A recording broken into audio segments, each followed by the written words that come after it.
you can explain how to hire an investigator to your application.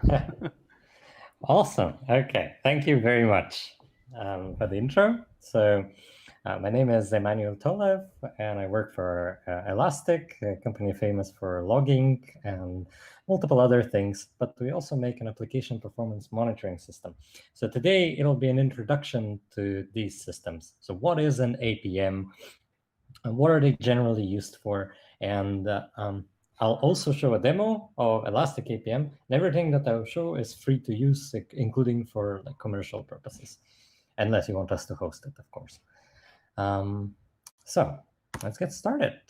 So I'm a community engineer, so basically my job is giving talks like this and preparing introductory and more advanced material, giving workshops, lectures. So application performance monitoring. What is it? Well, in my background, I used to run a small company, a small consultancy, and I used to develop websites, and I used to have to keep them running. And what I figured out is that APM really is a search problem. And I suppose that's what Elastic figured out as well, because at some point they bought a company and opened up all of their code. So the search is, imagine you're up at 3 a.m., your pager rings, there is an urgent problem, you're on call.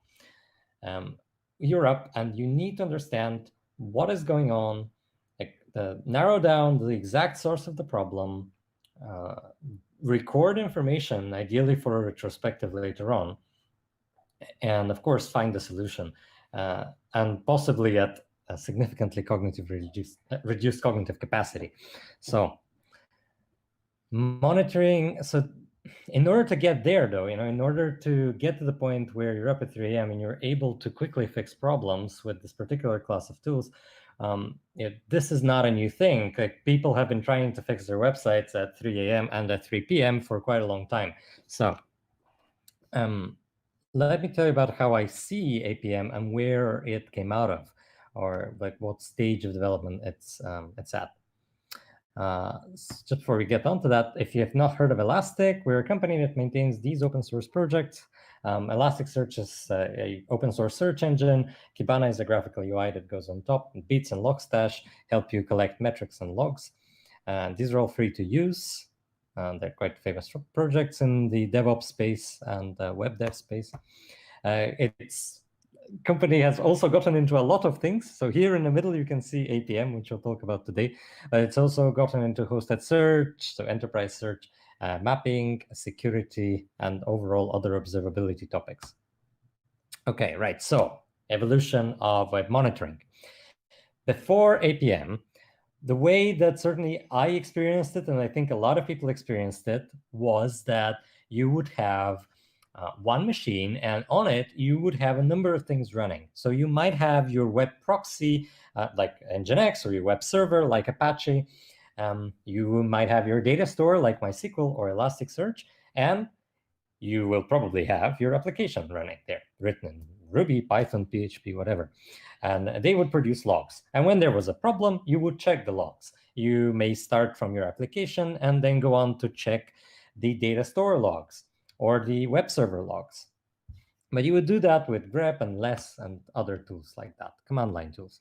But then you probably wanted to kind of reduce resource contention and make things a little easier to manage. So you end up with multiple machines. The web server ends up on its own machine, the data store on its own, and the application itself on its own. But then you probably want to add some higher availability or higher redundancy. So you might now have 3 web proxies, 3 application server instances, and 3 data store instances. All right. And now we have a problem, because I've actually done it for 9, just like rsynching logs out of machines and looking at them locally. It is not fun, and it is not a healthy way to do monitoring.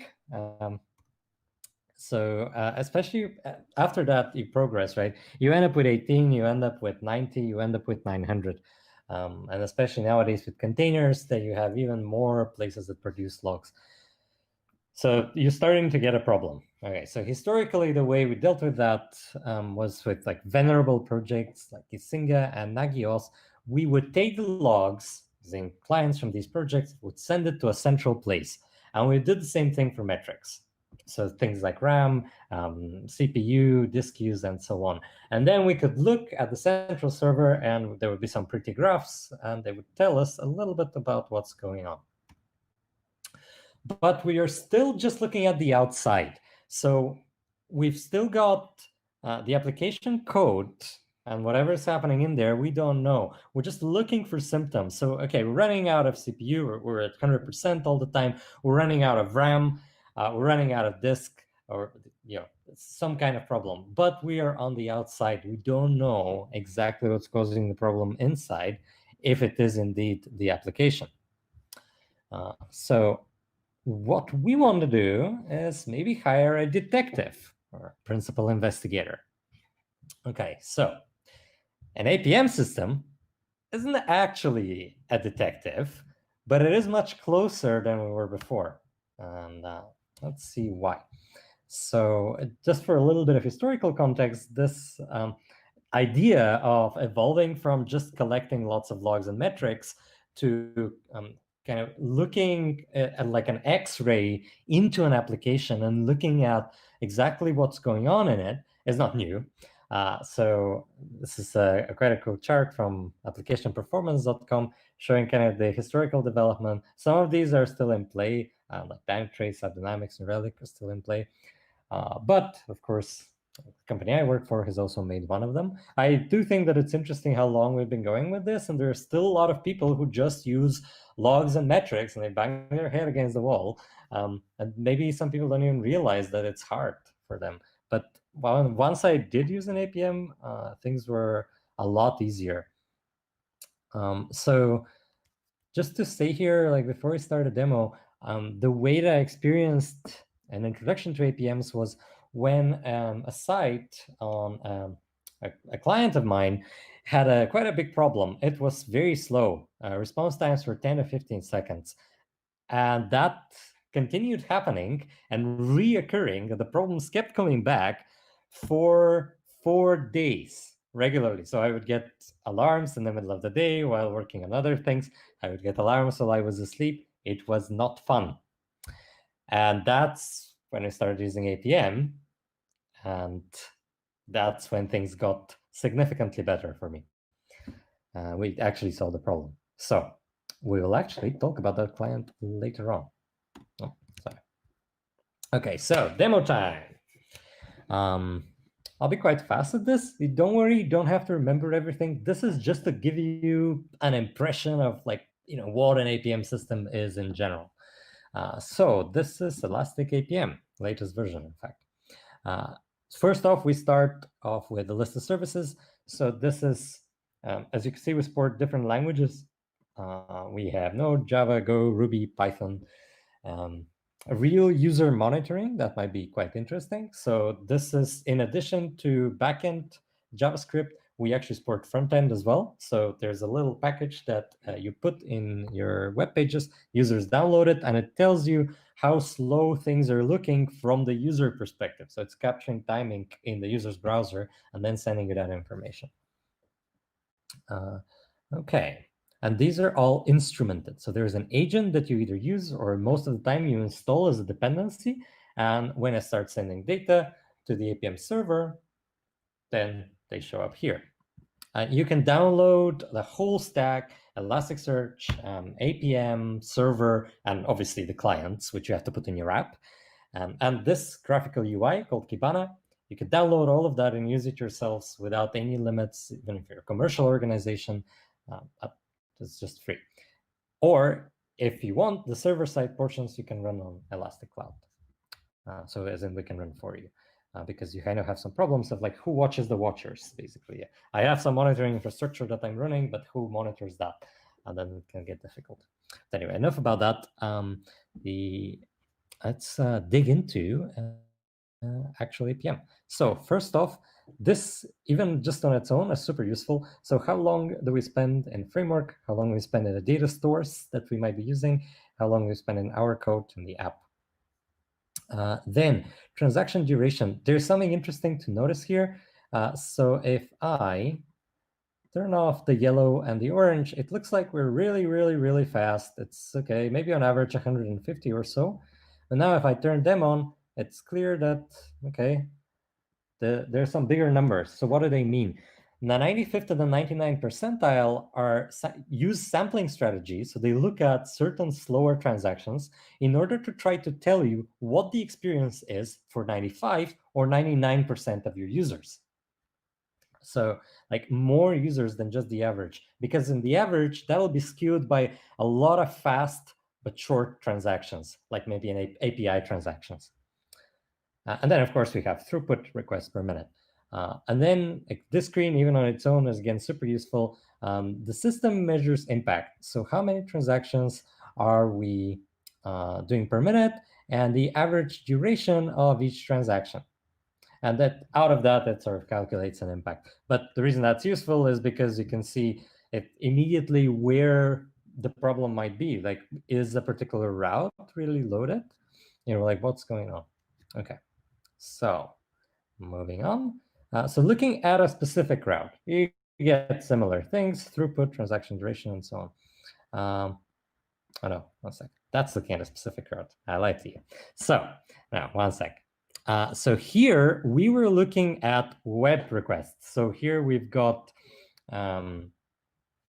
just your normal, okay, browser requests, and I return something. So here what I wanted to show you is here you got this transaction type thing, and this is Python. So in Python, Celery is a background processing library. So in addition to the web requests by our app, we can actually track the batch jobs that we schedule. This could be stuff like video processing, thumbnail processing, just like pictures, all sorts of things, calculating scores using machine learning, you name it. So the point is you can also track other things. You can track async things. And you can also track async web things, but I mean batch background jobs. Right. So here on the top, you can see you've got the transaction information, and then there are two really interesting tabs, errors and metrics. So in the errors tab, this is amazing for me. Right? In any APM system will have this, not just ours. Right? It groups your errors like within a time frame. So imagine if I was looking at within the last 24 hours at 7.5 thousand stack traces. So say a stack trace is 20 lines. You can imagine it gets like it's like 150,000 lines in a log. That would be pretty hard to read.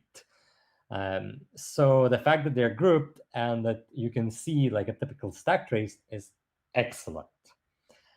So this, and then this tab, the metrics tab, which is just it captures system metrics, so CPU and memory use, like when it's running, if it can do that. Maybe if you're running it in a Docker container, that might not be as easy. But if you can do that, then if it can access the proc data, the system data, then it will show it here. So why is this so cool for me?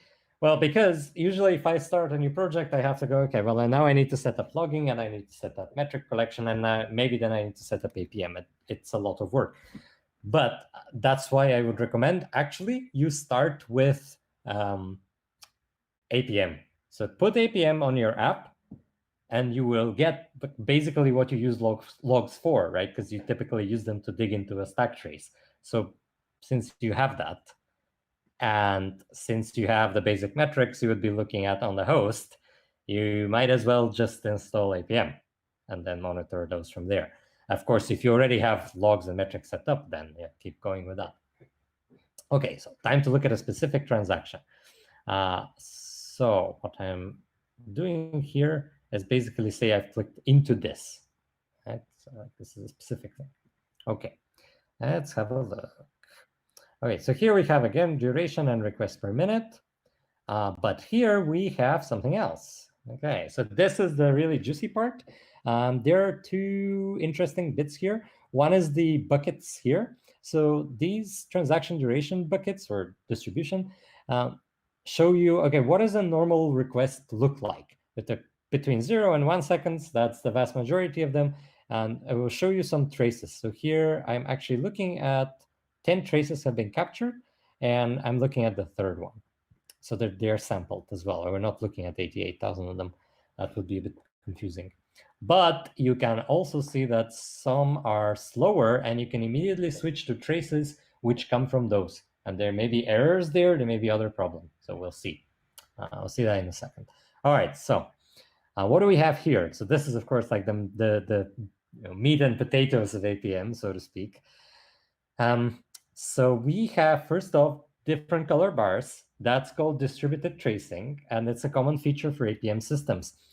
So here we have a request coming into the Node.js service, and then that service is calling in, that's in blue. Then in green, the blue service is calling the green one, which is written in Python, and the green service is calling the purple one, which is written in Java. Okay, so this here is called a transaction. It's got the two little arrows on there, and then each transaction has components. So this one has just one component, and that's this GET request to the next service. And then finally here, you can see if I click on one of those, you get this kind of information. You have a lot of HTTP information. You have container and service information. If that's available, then it will also capture that. You have user agent information, and you can generally also add your own custom info. So like here, I could add user.name or user.email or things like that. And that's something that like I would explicitly add with a function call in the app. But even without that, you can see you get quite a lot of useful info. Okay, so then the other interesting thing is, of course, here in Python, we have the transaction, but then we have like a specific component that's a SQL query. All right, so if we look at that, first off, we can see the exact query. And oh, pardon, that's the Java service. Pink is Java, yes, okay. So first off, we can see the exact query. And secondly, we can see exactly which line issued the query. So as you know, really, if this query was a problem and if it was taking like 15 seconds and we expect it to take 15 milliseconds, then we would be sorted. We would basically know where the problem is, and we can go diagnose that. And so this is already like saving us now tons of time. Imagine like looking at logs at trying to figure that out. So yeah, that's pretty cool. All right, so next up I said that I'd look at, okay, this is like the more normal request. So let's have a look at this slow buckets. So we're looking at the rightmost one. And indeed, we are having some errors here. Okay, so if we click on this error, which is like the last error to occur, we are taken back to the errors tab. If you remember that with the like lots of groupings and so on. But here we have a specific trace and transaction ID, which has automatically been put in place to filter down. And we see that, okay, well, so execution expired. All right, so just the next service clearly didn't respond in time. This one is not so interesting, but we can see we can see here what the problems are. If I click on another bucket, there might be other problems, or maybe it is just slow. Okay, so the buckets are super useful. Okay, moving on. So if you remember in the beginning, I told you that you can also have real user monitoring, which is a piece of JavaScript that runs in the browser and tells you how slowly things are actually appearing for the user, rather than just how quickly your backend services are responding. So this is that, and it's got a really cool feature that is basically just plots all of the data on a map, because Elastic also got into mapping. So this is using our mapping functionality. And you can see, so users in Turkey are seeing it slower than users in Algeria, and we have no users recorded from Mongolia, and so on. This is super cool. Okay. Yes, so one final thing. Here, there's an interesting thing that you can do, trace logs. Okay, so you can see extra logs. You can also, if you're putting the rest of your logging into the Elastic Stack, you can see Kubernetes pods, logs and metrics, and or just Docker container logs and metrics. That's what this is. But we're interested in trace logs. Sometimes this kind of pre-baked UI can't show us all the information we need. And sometimes we really need to record something extra for certain transactions. And maybe this needs to be really bespoke. And so in that case, we might use logs. Okay, so basically, if say I was here and I would click here on this trace logs window, then this is the kind of thing that you would come to. So here you can write your own. So these can actually come from the app itself.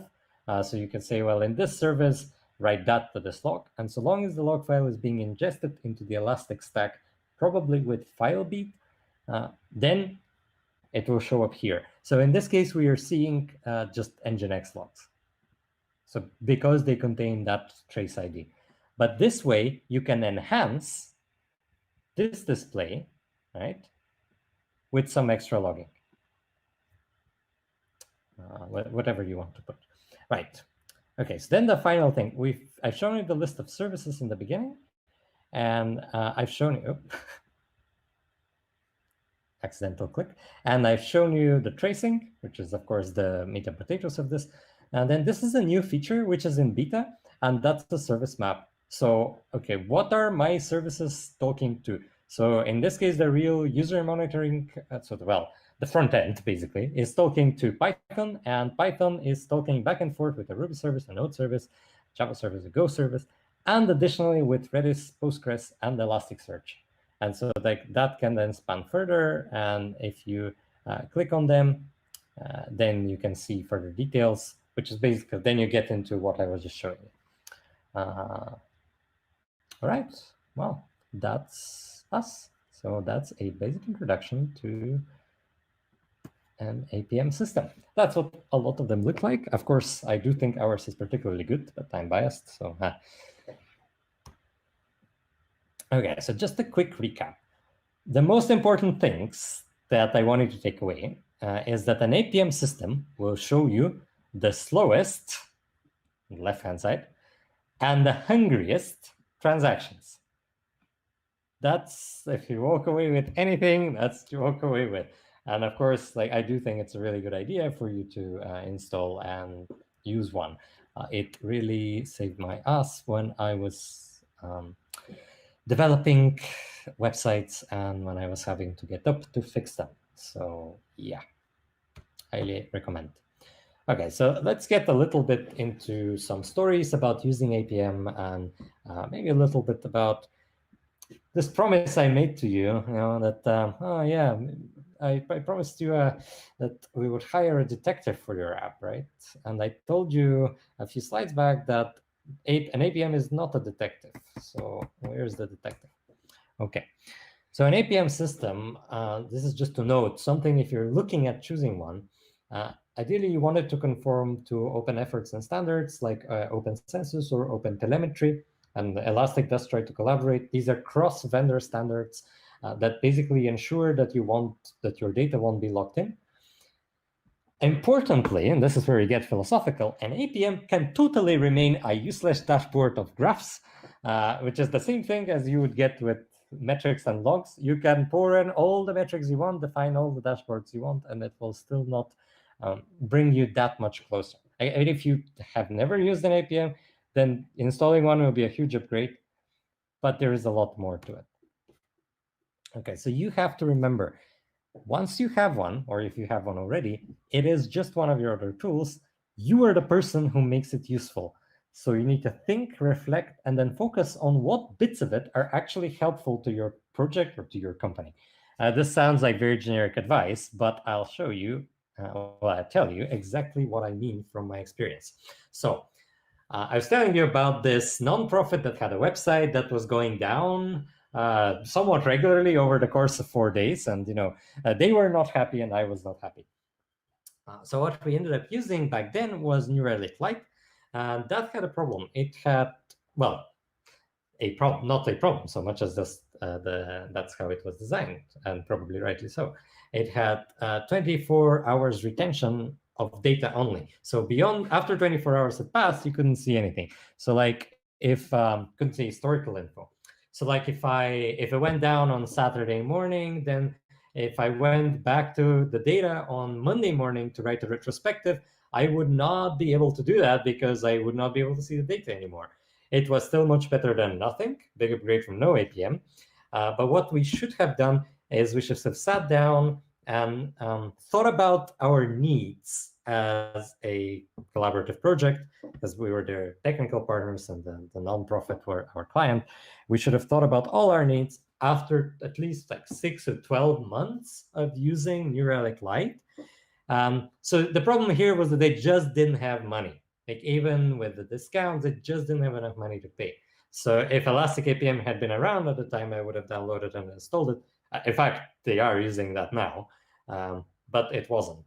So yeah, what we should have done though is tried other vendors, because to be fair, there were other vendors, and in fact, the Upbeat, the company that Elastic bought in order to make our APM, actually was available at the time, and it cost a lot less. And I just never bothered to find out. So, moral of the story: sit, reflect on your actual needs, reflect on the problems it's bringing you, and try to find a better solution. Right, then another case study. This was a Ruby project. It was a startup that I was again in charge of getting up in the middle of the night, being on call, as well as being a dev. And they were our client. And so they were using New Relic Lite and Reagan, so as in New Relic Free, as well as an error reporting service called Reagan.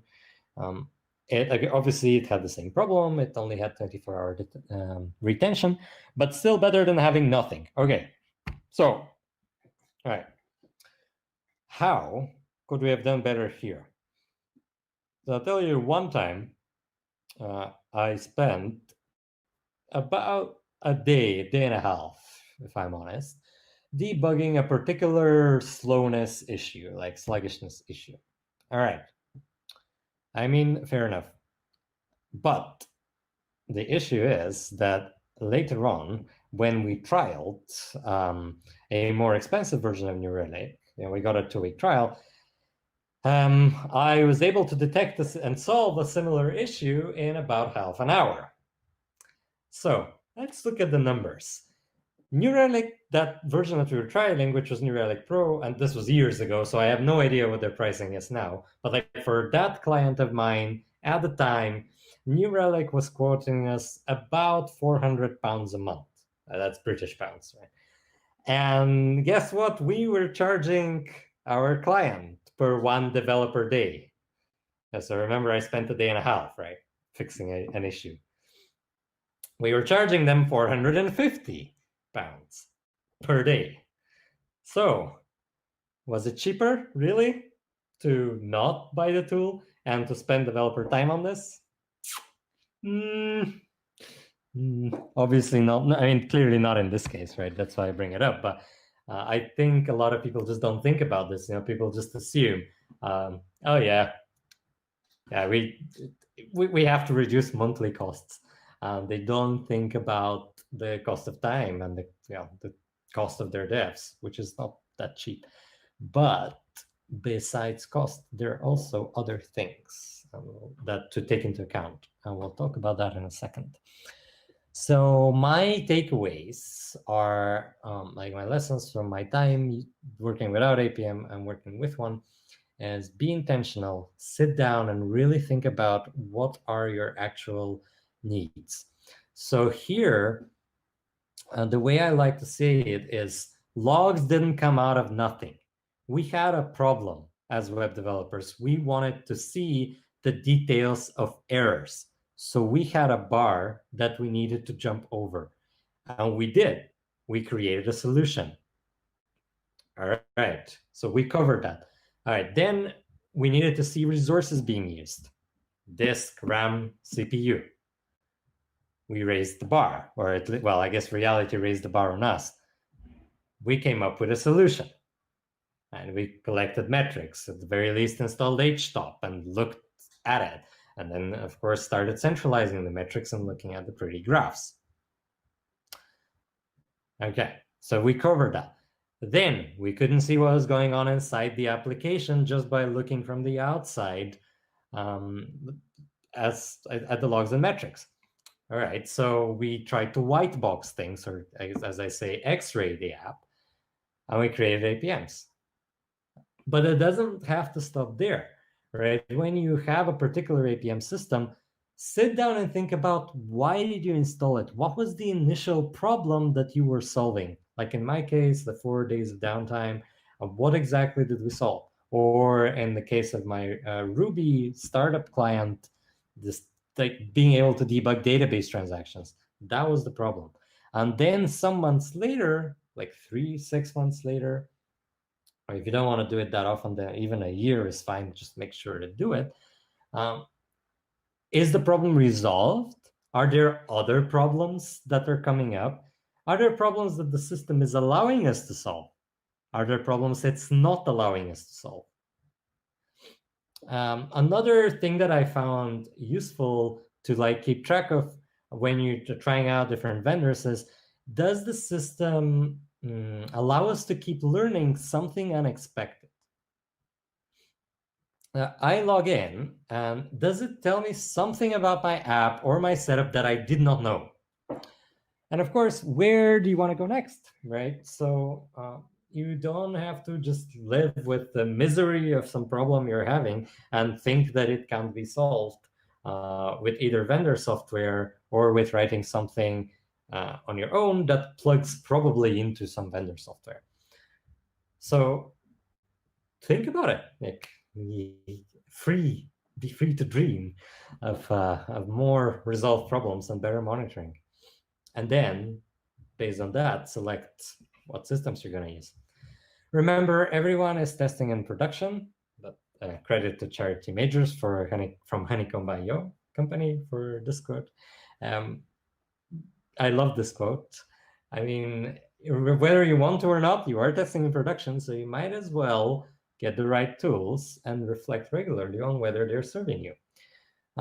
I'd also advise, and this is related to do you keep learning something unexpected, I would also advise learn normal production behavior, not just when it's when prod is on fire. Log into your APM, have a look, like learn the behavior of your system. What does it look like normally? And then, of course, there are alerts you can set and the various other things you can do.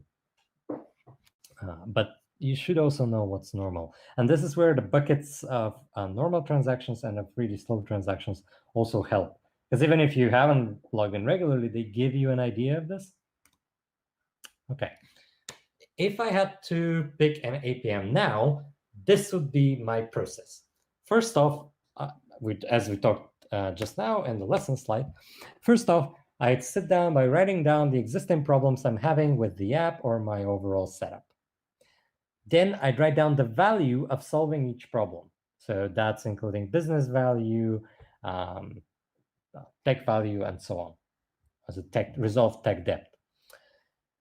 Then I would write down the value of dev time. So of course you can be quite utilitarian about this and say, okay, well, actually value of dev time is just the money that we spend on salaries or on day rates for contractors and freelancers or whatever. But there are other things that play a role here that you need to take into account.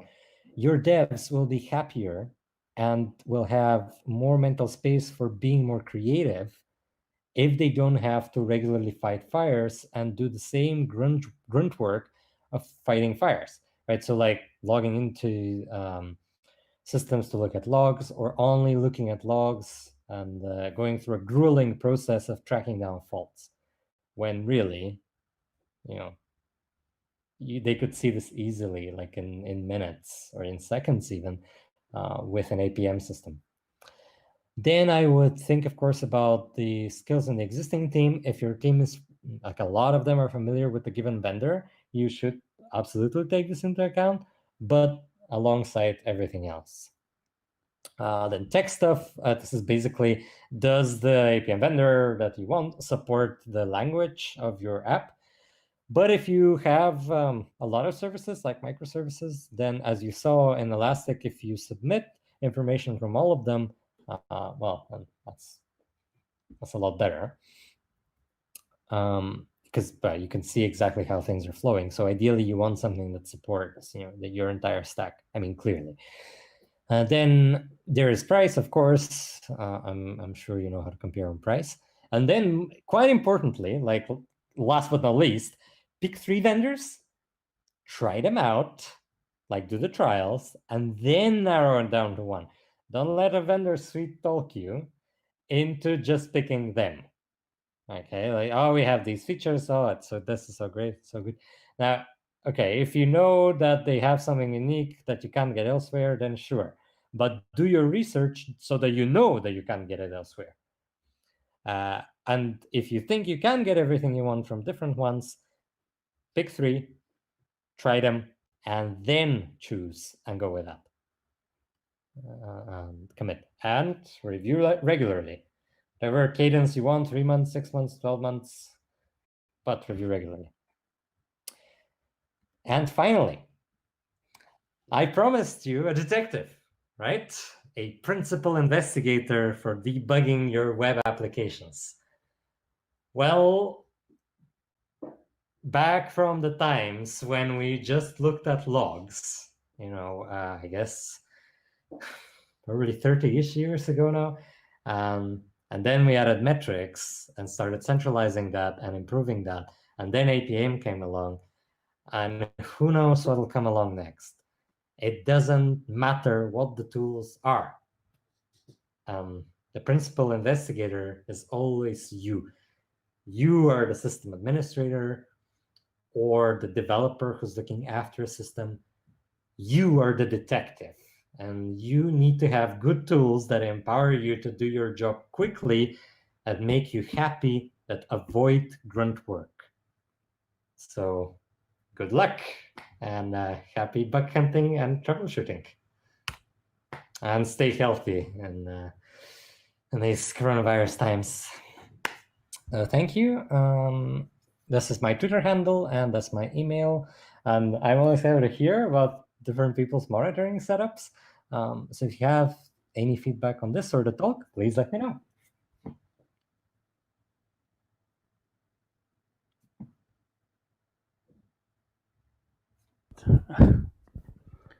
Great talk. Thank you. We have some questions on Slido. Yeah, I'm just gonna try to open it. Let's see if I succeed. Slido will be on stream. Yeah. A minute now. That's your website. Yeah, okay. Okay, all right. So one of the questions is just, it's really great to have you here. Okay, so we have 2 other questions. Shall I just start answering them? Yes, please. Okay. All right, awesome. Okay. So, is there any performance cost in the production environment? There is very little. We have tests. So we have like individual tests for each client, as well as a suite of integration tests that run in order to tell like what is going on. And additionally, we like our consulting arm, because Elastic also like offers paid consulting. We asked them for information on this as well. It's really hard to give you a specific number. It is in the low single digits of like percentages. So like from consulting, we hear 2-4% footprint impact, but obviously we try to keep this as low as possible.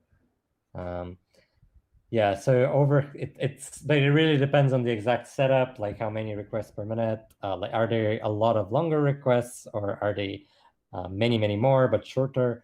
So it depends on a lot of things, and also the language. Okay. Are there big differences between languages in this overhead? Oops, sorry, I couldn't hear you well. What did you say? Is there big differences in these costs based on language? Is there Ruby 4% and Java 2%, or do you have no, these numbers? it's not that. It's to do with basically, it's to do with a lot of things. I mean, anything from like the CPU simply to the network I/O that you would have. You could have a very fast Ruby app and like with fast monitoring and a very slow Java one. A lot of people ask this question. Like it's pretty much the first thing people ask every time I give an APM talk. It's once you start using it, it doesn't matter. Like you see I mean, unless you hit an extremely rare bug in your like vendor's APM, which I have not heard of so far, you are not soon. You're not going to care about this at all because you just get other benefits from it. Great.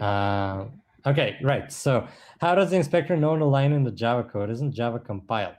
It's an excellent question. Last time I did Java was in the university, so I honestly don't know the answer to that, but I will show you. Let me just see if I can find it. I'll show you how it's instrumented. Because for Java, it's a bit different. Oh, okay. So I actually want the Docker file.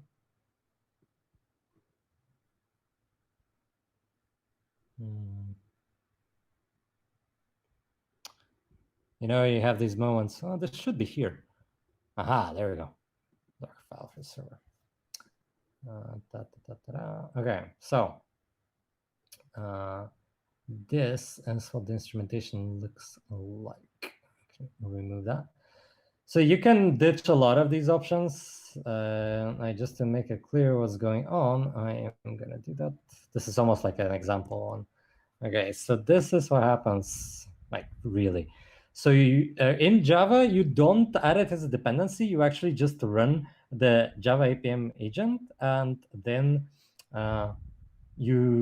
it envelops the jar file. And that, as far as I understand, allows it to track everything in the jar. And then it understands like the structure of the jar and so on and so forth. And understands the different classes in there. There might be debugging symbols that it adds. I guess it's this kind of mechanism, right? This is back from the days of C. That's how you used to do it. So yes, this is how Java's instrumented. And like a typical different one would be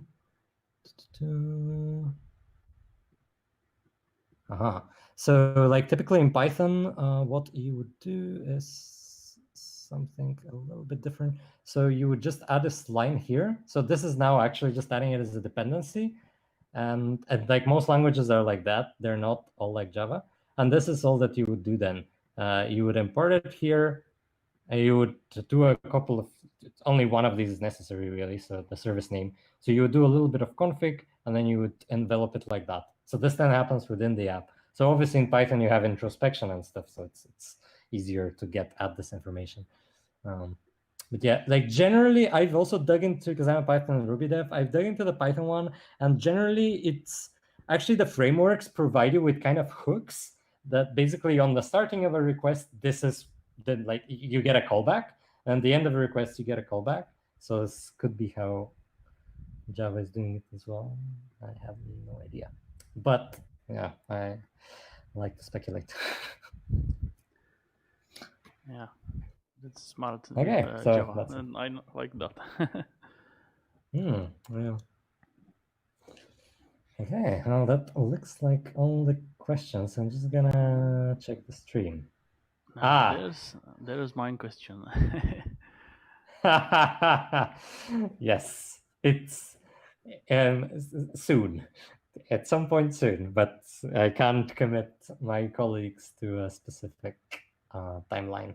Let me just check that I haven't actually released it, but as far as I know, the people have been asking this for years.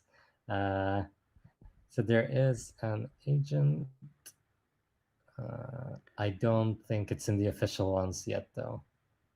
No, I was looking a couple of months back, and there was only unofficial implementations. So not yet. Yeah, this like I Google this every few months because people ask it. Yeah. we don't have it yet, but we're working on it to hire people. It's happening. That's all I can say. Yeah, thank you. I will be looking too. Okay. So, jakékoliv další otázky, které mi tady nachystáte česky, máte poslední možnost. Já se zeptám ještě na něco a pak budeme pokračovat po pauze dále. So, give them a couple minutes if there is some questions. Maybe I'll ask how's it going for a web developer nebo programmer developer as you in London? Are you working from home? Yeah, so Elastic is a distributed company anyway, so a lot of us work from home. Yeah, I used to have to travel a fair bit because I'm a community engineer. Like I'm not on any one of the products to like develop it. Yeah, but for us it's normal basically.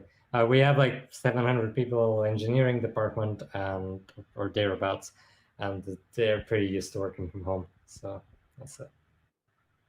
Yeah. We had ordered at our company to work from home for about 2 months, and everybody could take everything home and work from home. I was here about 3 times before I took everything home. So I have 3 monitors, my computer, my working chair, everything. So no big pain and that. Yeah, no, that's a fair point. Yeah, like yeah, I'm glad that your company supported you, and like allowed you to get this stuff and to get a remote setup done. Yeah, Elastic does this as well. We get $1,000 to set up our own space, but it's very important. Yeah, you need to do it properly. You can't just be working from your kitchen table or from your sofa for 2 months. Yeah, tried that from working from bed. I was asleep after 5 minutes. Yeah, man. Yeah. You don't want to do that. Yeah. I've done that as well. Like when I was running that, because when I was running that agency with friends, we were also remote, distributed, and I've done like so far from bed, from train. Yeah, it's also like something that can more easily lead to burnout or like make you more vulnerable to it. So having a separate space is a good idea. Yeah. How's it going over where you are actually in Brno? Actually, next week we are going normal at our company. Most of people Really? are here working, and everything was quite okay, even at the home office. Just a lot more typing, a lot more explaining. Mm-hmm. Okay. Fair enough. Yeah. No more questions. No, I didn't see any either. No, it was great having you here. We will shut down stream and we'll continue with questions, and we will have 2 minutes with you offline. Okay, Kubo? Yeah, I'll hang around and I'll be in the chat. Or I can stay here actually if you need me. Yeah.